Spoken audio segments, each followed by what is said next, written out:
for several days and you weren't present, which means that he was using your information. As long as you are present with your guest, there is no issue with him being in the gym. Okay, cool. That's what I'll say. Great. You have a good day. Right.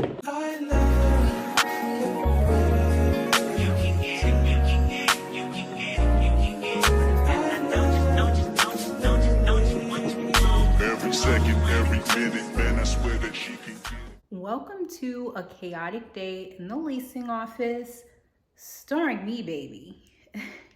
I came up with a fun way to integrate the long-awaited Q&A into today's video. Although I underestimated the level of difficulty required to manage the office while simultaneously answering your questions. Side note, baby, this is scripted because if you know, you know. But with that being said, editing Sattima will pop in sporadically to elaborate on some of my responses that I feel did not get its just due. But before we get started, please be sure to like, comment, subscribe, share, and enable your post notifications so you are notified each time I post. And without further ado, baby, I hope y'all enjoy the video. This is Sattima speaking.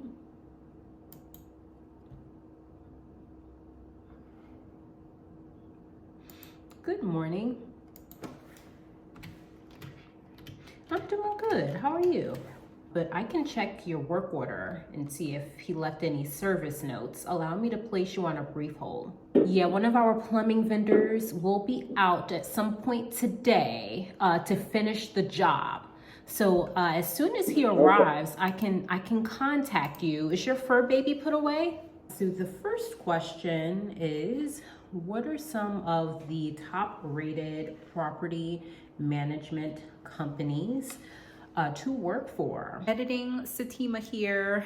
So to further expound on my initial response, each company offers something unique that distinguishes or sets them apart from their competitors. So as a potential representation of said company, it is suggested that you do your homework to ensure that the company is a good fit for your needs. One of the things that I generally do when I'm shopping the market for employment is I visit their company website, I read their mission statement, their core values. And what else do I do? Y'all, I wrote this out. I check to see if they've been recognized for things like job inclusivity, one of the best places to work in 2022.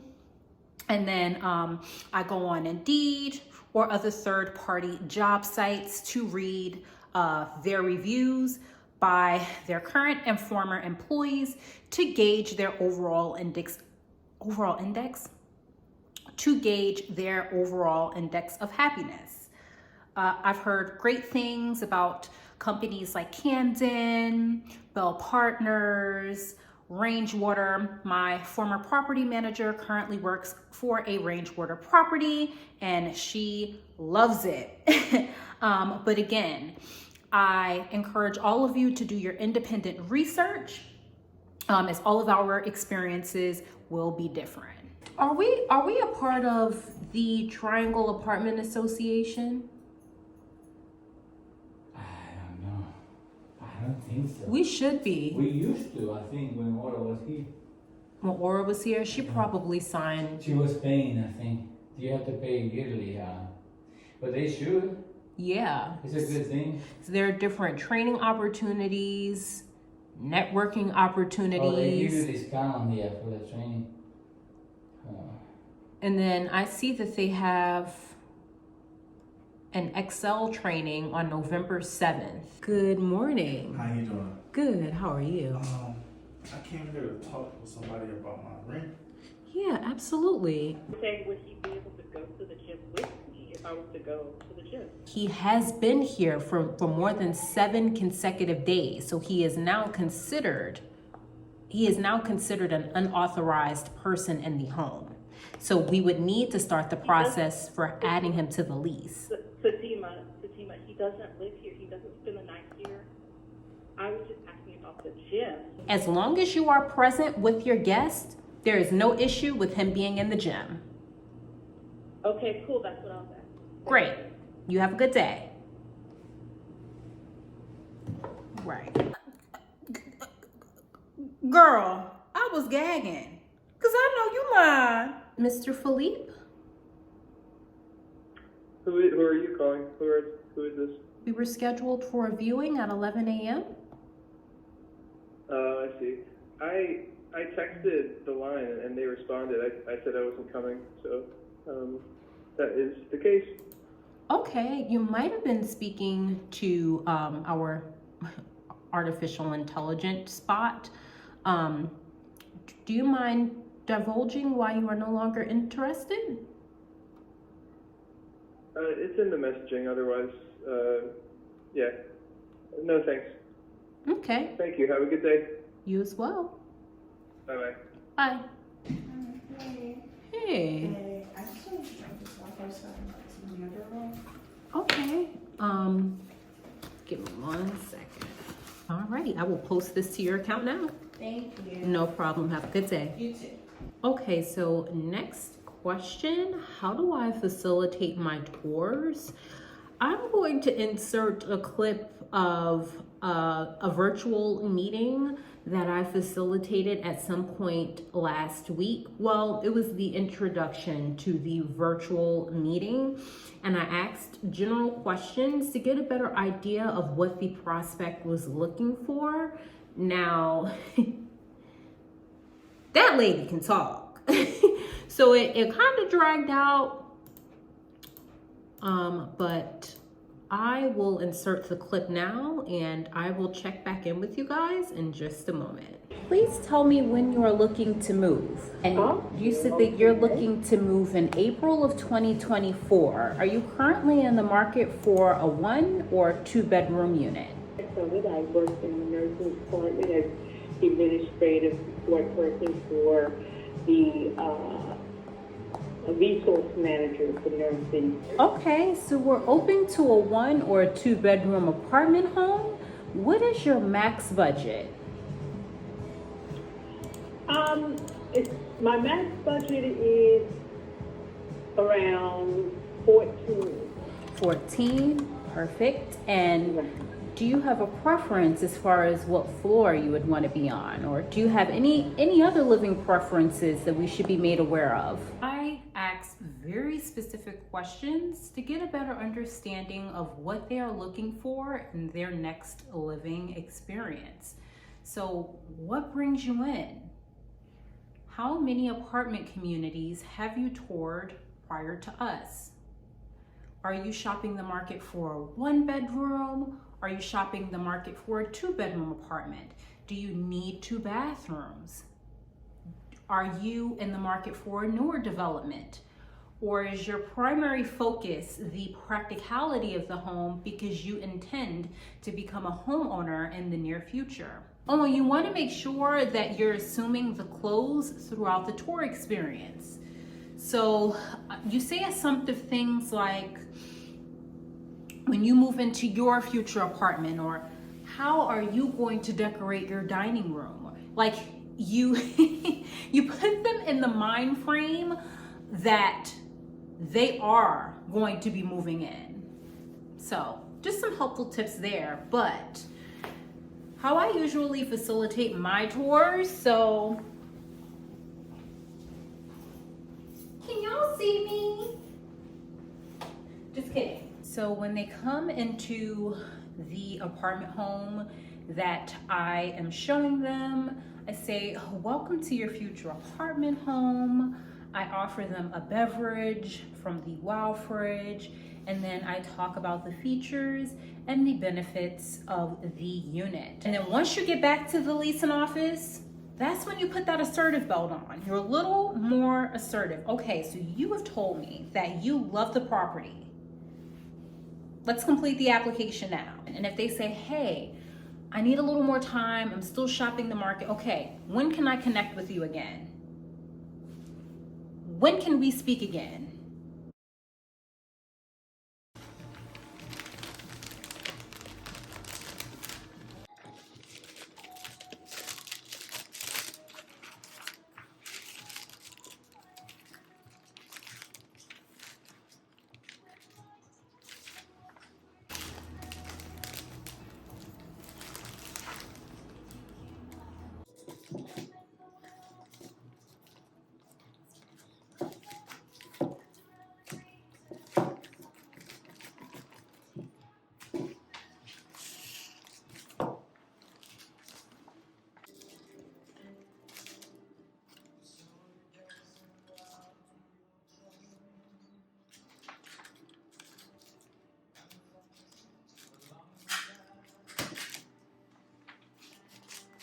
Not available. At the tone, please record your message. When you have finished recording, you may hang up.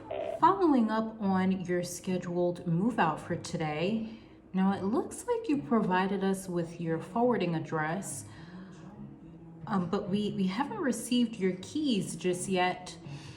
And I wanted to know if you intend to drop your keys off prior to 6 p.m. The next question is, how do you incentivize your current tenants to renew? Relationship building can look like hosting resident events, being open to their constructive feedback. How often should the leasing staff host resident events? I'd say twice a month. This is a good one. So what is your approach when a prospect decides not to move forward? I genuinely ask why they don't want to move forward so that I can report their feedback back to my property manager and risk management. If you're not going to lease, the most you can give me, baby, is your feedback and a review.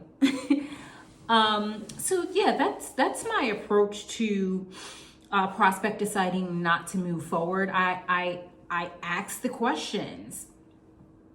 One of the biggest challenges that this property is going through right now is that we don't have the best online reputation. And for more context, we took the property over about a year and a half ago, and we're wholly owned. So we are fully invested in this property.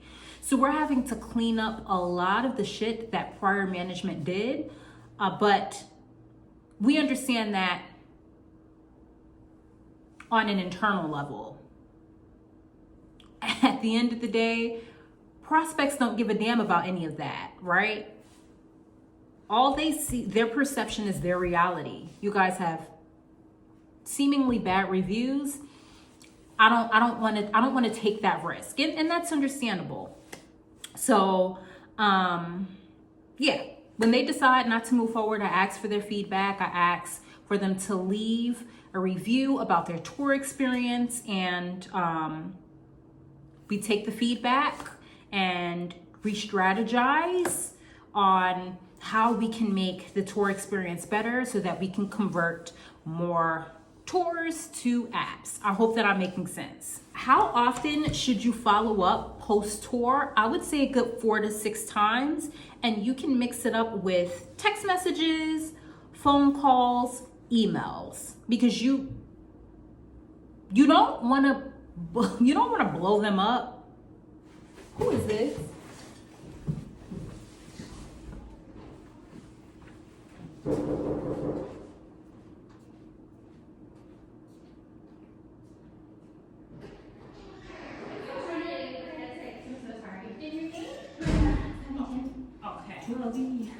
Okay. We'll try to make this speedy for you. I'm so sorry. Did you speak with Sharonda the other day? Because About what? did you provide her with your forwarding address? I've done all that stuff online and in the email, Okay. but like, if you need me to do it, I can. No, I just wanted to make sure that it was up to date. To put it somewhere. It's got to go somewhere. see if this works. This is an awkward. It's awkward. Boom. Ah! What is this trash?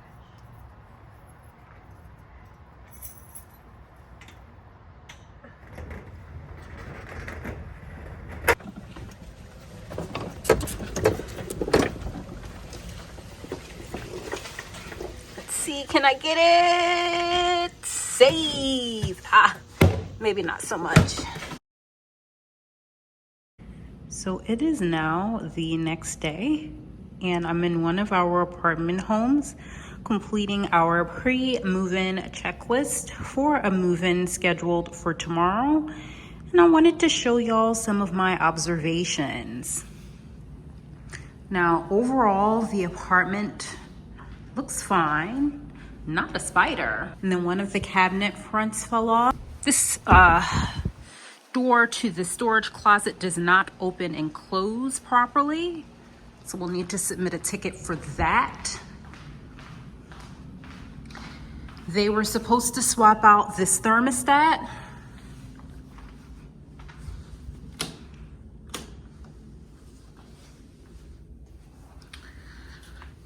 And sliding doors open and close okay. And outside of that, everything else looks fine. So, yeah, y'all. Overall, it looks good. So let me complete my pre-move-in checklist, and I will catch back up with you guys when I get into another apartment home that I need to take photos of. Because we have someone looking to apply sight unseen, and I need to get those photos over to her. So I'll be back. Have you identified any areas of opportunity for yourself? And that's a great words, girl. That's a great question. I would say that I am learning to be more present, and I'm learning to trust the process. Whatever is meant for me will happen. What are some of the contingencies for hire? So they will conduct a drug test and a background check. And if everything checks out, then they will offer you a job. What certifications, if any, are needed to become an agent? It is to my understanding that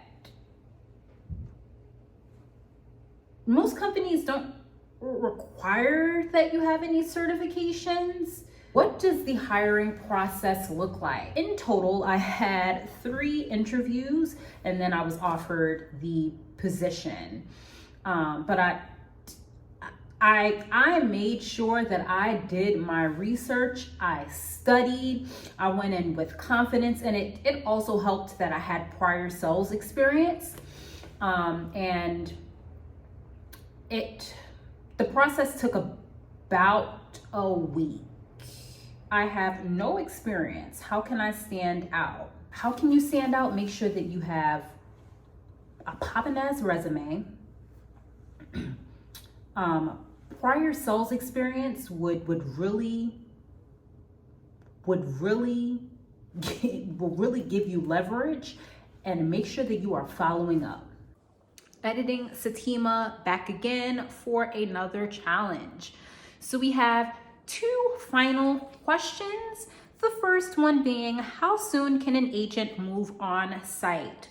So a lot of companies allow their agents to move in right away and take advantage of a rental discount of some sort, under the stipulation that should you separate from the company, be it through voluntary resignation or termination, that you must move out within 7 days from the last date that you worked. Because at that point, you are considered a liability, because it's a conflict of interest, and there is no guarantee that you will pay your rent without any kind of cash flow coming in.